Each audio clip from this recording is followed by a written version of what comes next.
Hello everybody, this is Carter Sandvin. As you know, I heavily want to apologize for the break that I have taken from YouTube. It's been probably about a month at this point. It's been quite a long time.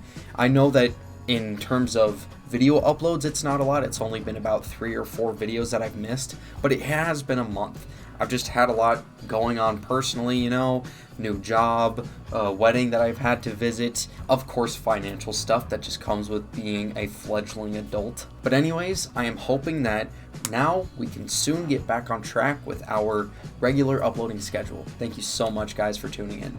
Welcome back everybody, I'm Carter Sandvin and this is the channel for Sandbox Illustration. Today we are continuing a series that I actually haven't touched on in a while. It's the sketch and review series. This is kind of a second video to 2 different things. One is the sketch and review series and the other is my discussion of Skyrim, I guess. Big news!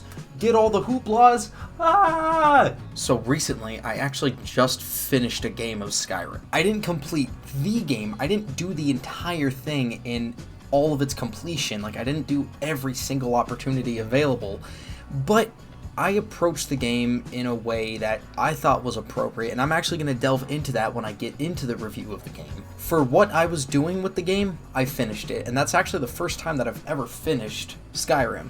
I have a really weird thing where I love the beginning of the game, so I would always get a character to like level 15 or 20, and then I would quit and start over because I wanted to play a new character. I got to a point where I think that I finished the game.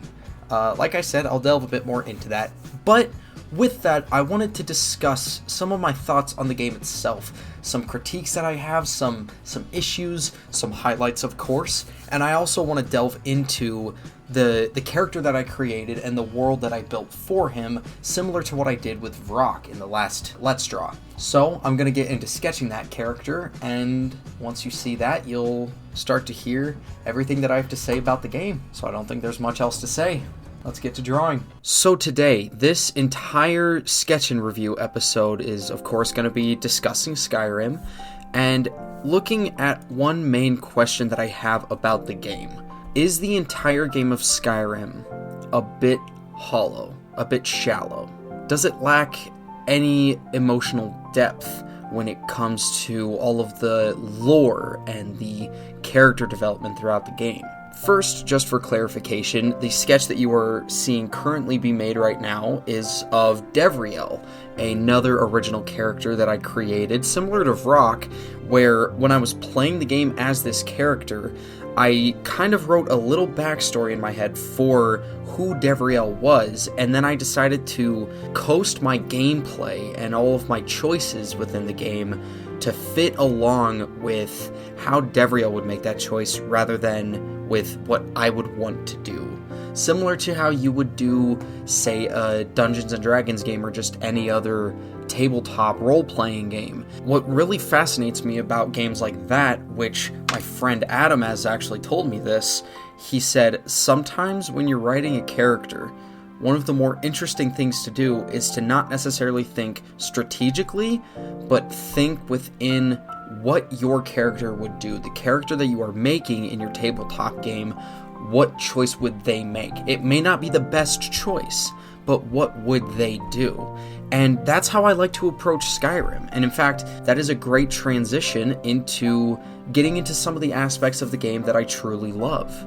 The first and biggest thing that I want to give credit to this game for, which maybe the game wasn't meant to be this way, but it's how I love to approach the game, is you can approach Skyrim like you could maybe like a role-playing game, where you can create a character, and since there really is no right and wrong within the game of Skyrim, it's just kind of choices to make, you can mold your gameplay and all of the choices and quest lines and chapters that you're going to come across based on who your character actually is. And you can write a whole story essentially just through your gameplay. One thing that helps with that too is that this game seems to have a really good balance between the open world of it and the plot line. So there are plenty of plot lines and quests that you can come across yourself, but it still leaves you with pretty much completely open opportunities for anything that you would like to do.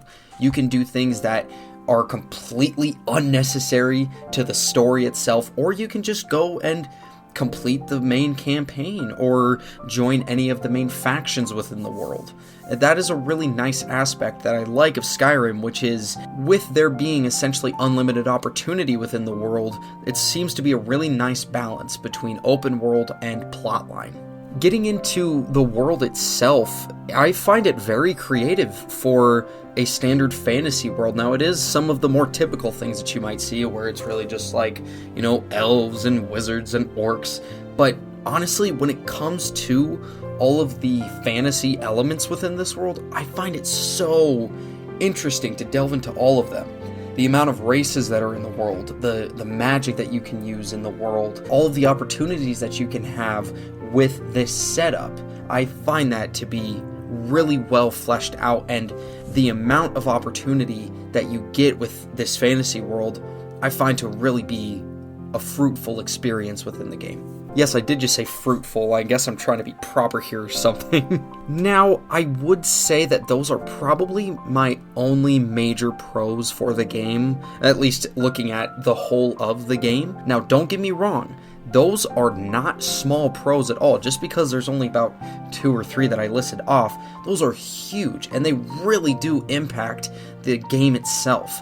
However, I do think that we should start getting into some of my personal issues with the game, and then looking at the overall question that we asked before. Like I asked with the question, is Skyrim a bit too shallow?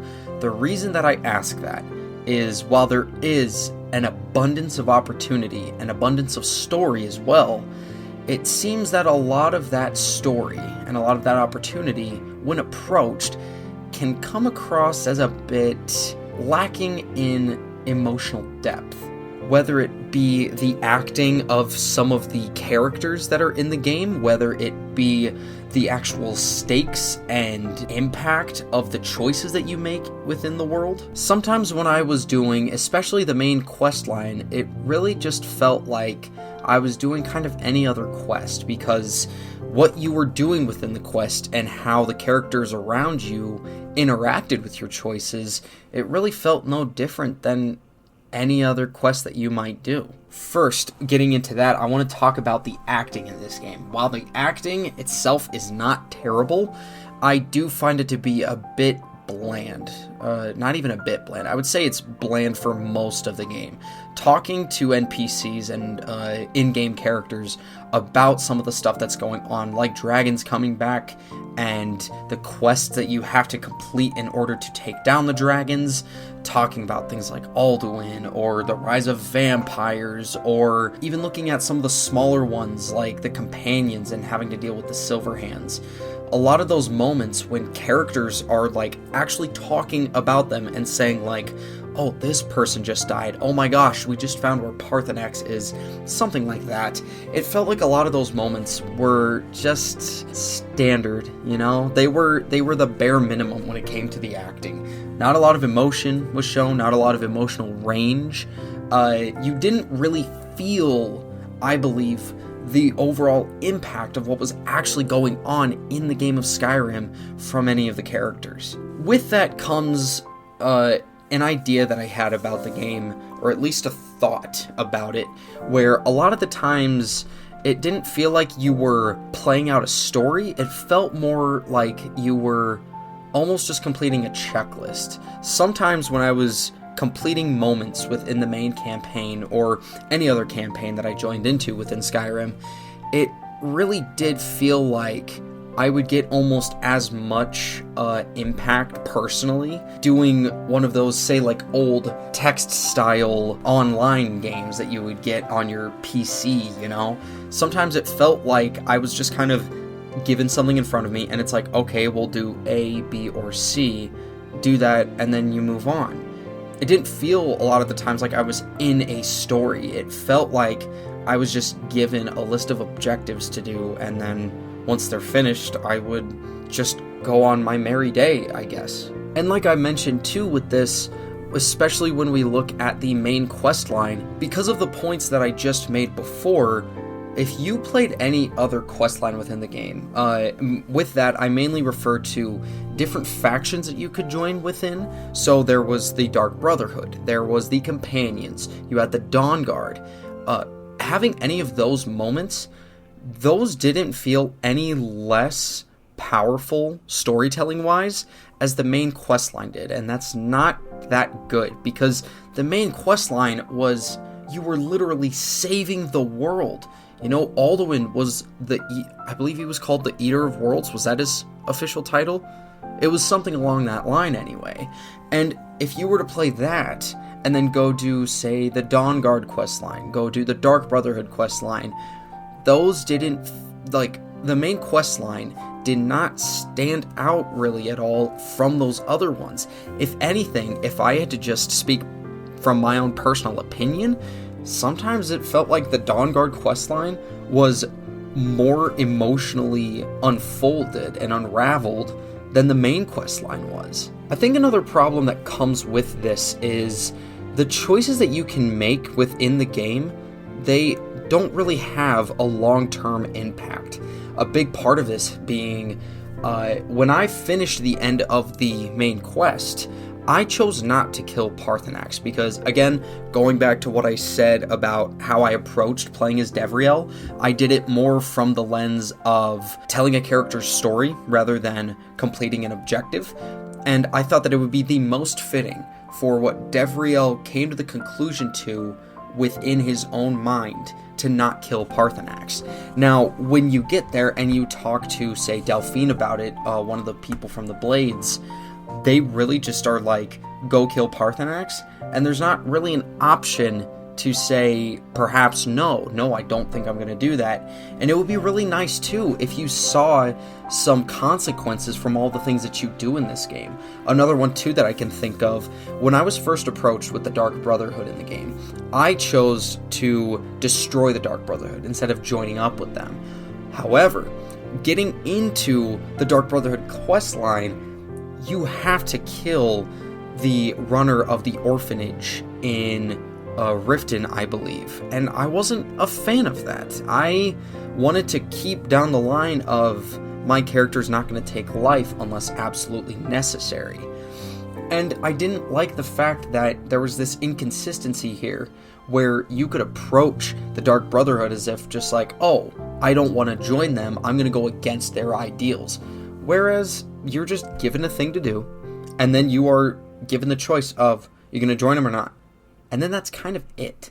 One thing that I considered as an idea for the game, what I would do as an improvement, I would personally like if there was perhaps a karma mechanic within the game. So if you do things that are considered immoral in the game, your karma will go down. And then if you do moral things, your karma will go up. If you guys have ever played Infamous Second Son, this was the main mechanic of the game. This one mechanic in the game influenced how your entire storyline would go. It would change the ending depending on where you laid on the, karma spectrum, I guess. I think that a game like Skyrim, where you're given so many different choices and so much potential for creating an original character, I think that something like a karma system would be very fitting and have a lot of worth to it. So let's say some of the skills that you have in the game would be put under different karma factions, right? So you have stuff like lockpicking, you have stuff like pickpocketing. Those obviously would contribute to negative karma. Or perhaps if you kill someone that isn't coming after you as a direct enemy, like the runner of the orphanage that I just mentioned, that would decrease your karma. But if you go up to characters and do them favors where, say you give some of the beggars gold, or you help someone find a family heirloom, those would add to the karma. And then that would influence how all the characters talk to you throughout the game. That would influence, say if you were in Whiterun and you had a high karma setting or a high karma level, then they would all be like, it's good to have you in this town. I'm glad that we have someone as helpful as you.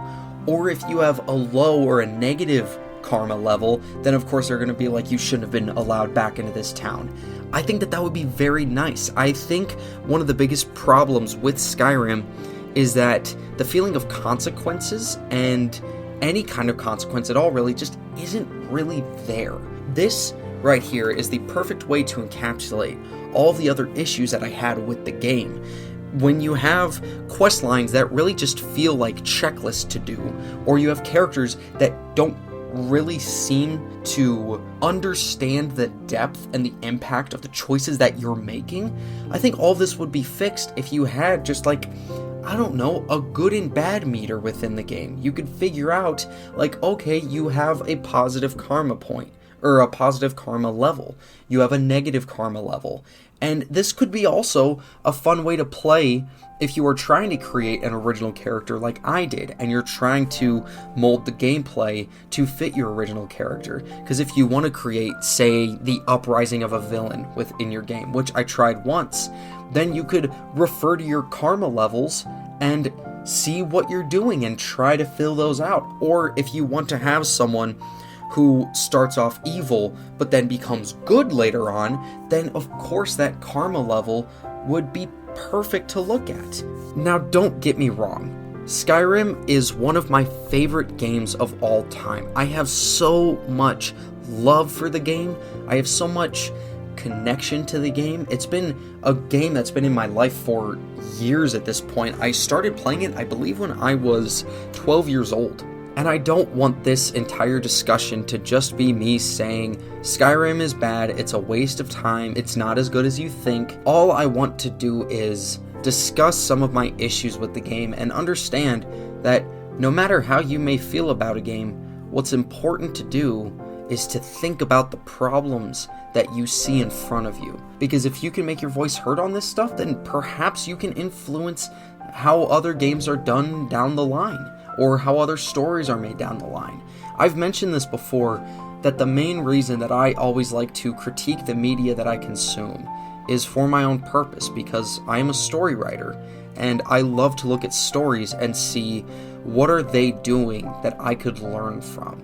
And so that's why I always have to consider the flaws in a story. Of course, looking at a video game, that's slightly different because I'm not going to be in that field, so a lot of things that come with video game development, I'm not really going to have to think about much. However, now that I have completed my entire emotional journey with Skyrim, and now that I have filled in enough time with the game to where I can ponder back at it and try and pull an experience from it, I just wanted to state some of my personal issues with the game going forward. Another thing that I would like to add is, from here on out, I don't want the sketch and review series to have any scores at the end. I don't want to look at games or movies or TV shows like they're trying to win some kind of competition in my favor. You know, I just want to look at the media that is very important to me and think to myself, what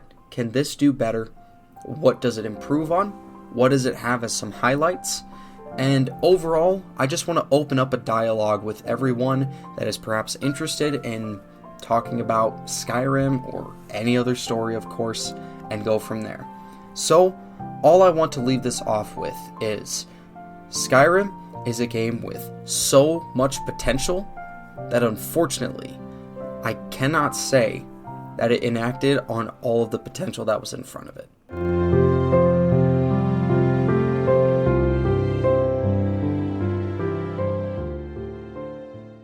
Everybody, this sketch is done. Holy crap, am I super happy with it. It looks so good.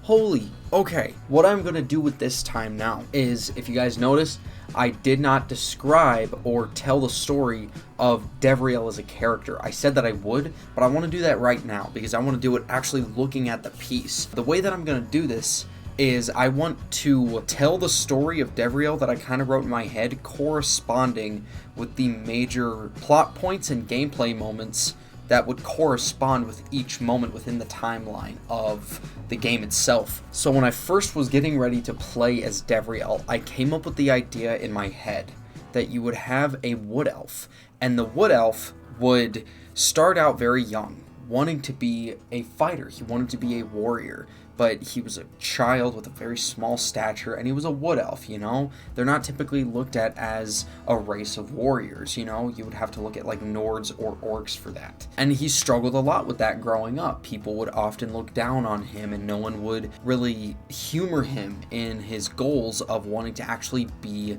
a fighter. So he got a bit older, and he started to do some more training. He got a bit better with a weapon, but along with that came just a natural bitterness from no one really having any hope in him that he could be a strong fighter. Until one just regular day, his temper got to him from someone ridiculing him, and he had a bit of an incident at the Bee and Barb in Riften, the local bar.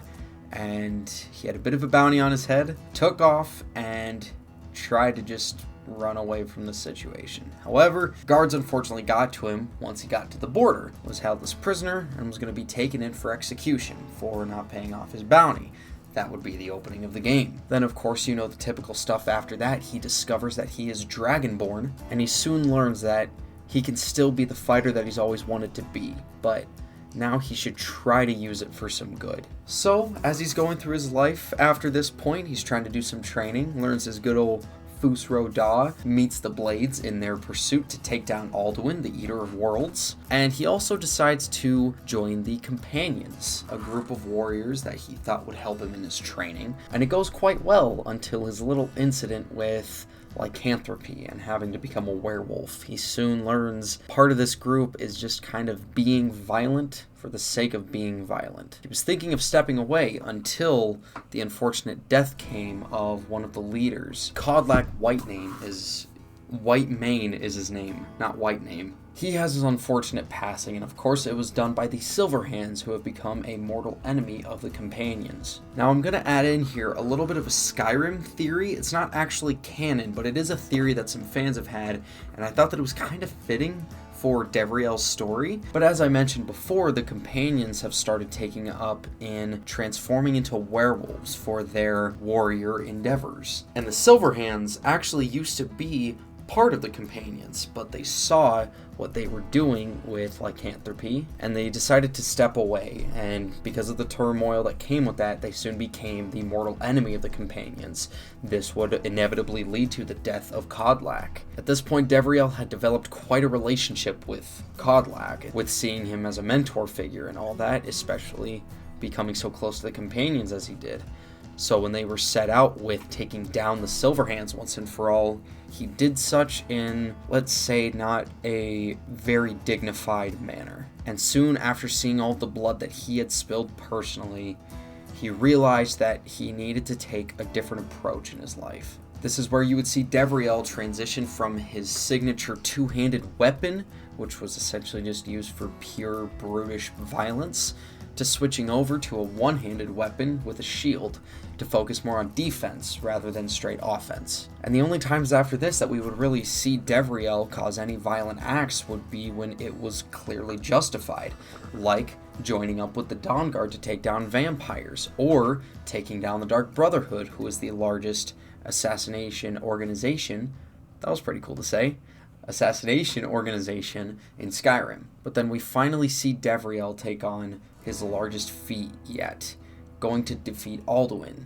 the Eater of Worlds. Now, of course, as many of you may know, this entire quest was initiated by Delphine, a member of the Blades, who were always essentially destined to take down the dragon race themselves. But then we get an interesting moment to where we see that the Greybeards actually don't want to partake in the defeat of Alduin, seeing that violence in that manner should not be used. And we soon meet Parthenax, the leader of the Greybeards, who just so happens to be a dragon himself. Now, something interesting happens with Devriel at this moment. Of course, whenever he would come across a dragon in the past, he just saw an enemy, especially seeing who Alduin was and what he's destined to do. But once he meets Parthenax, he realizes dragons are just like any other race that we could have come across. After learning what he must do with the impending defeat of Alduin, he soon learns that saving the world doesn't always have to result in the blood of someone else. Of course, he goes on the quest and he soon defeats Alduin after visiting Sovngarde, the main realm of the afterlife in Skyrim, but then he is also quested by Delphine to take down Paarthurnax, which he has to decide for himself that that's not the right call. Just because he is a dragon doesn't mean that he is worthy of killing. The only people that should have their blood drawn should only be those who have warranted it.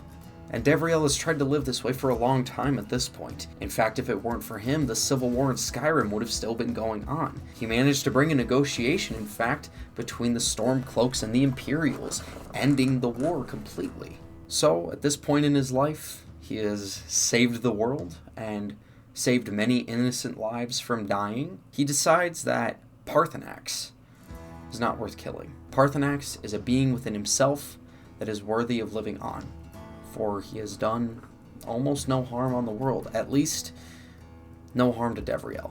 Even though he may have burned a bridge with Delphine and the rest of the Blades, he has decided to live a life of peace. He's decided to put up the armor and the weapon and the shield, and decided to settle down and live a normal life. He is now settled in his tundra homestead with his new wife, Camilla Valerius, and his 2 children, who he decided to adopt from the orphanage, which he unfortunately had to bring an end to in Riften. Devriel may still fight every now and then. He definitely has moments where he needs to, but he has decided that now, no more blood in his life should be drawn. I don't know if that was too pretentious, but I think that was really good. Yeah, overall, that is the story that I have crafted with Devriel. And like I said in my discussion, I really like that you can do that with Skyrim. I like that you can approach it as if it is a role-playing game where you can create your own story. You know, there are so many different quest lines and opportunities for you to approach yourself that you can really play as anyone you want. And in fact, after playing as Devriel, I have done that with quite a few character loads. I'm playing as one who I want to make the most powerful magic user in all of Skyrim, bringing him to essentially a god level. Another guy is purely focused on exploration and finding treasure and trying to find some kind of purpose in his life. And I'm extremely happy that I have found a game that I can do that with, especially with myself being such a lover of storytelling and character writing. So of course, while I may have my issues with the game, it's certainly not a game that I would ever want to diminish any credit from, and it's certainly not a game that I plan on walking away from anytime soon. But yeah, that's going to be it for me. This was Carter Sandvin with Sandbox Illustration. Make sure to check in the description for links to more of my content. Then like the video, comment on it of course, and subscribe for weekly art-related videos. Anyways, have fun, dudes.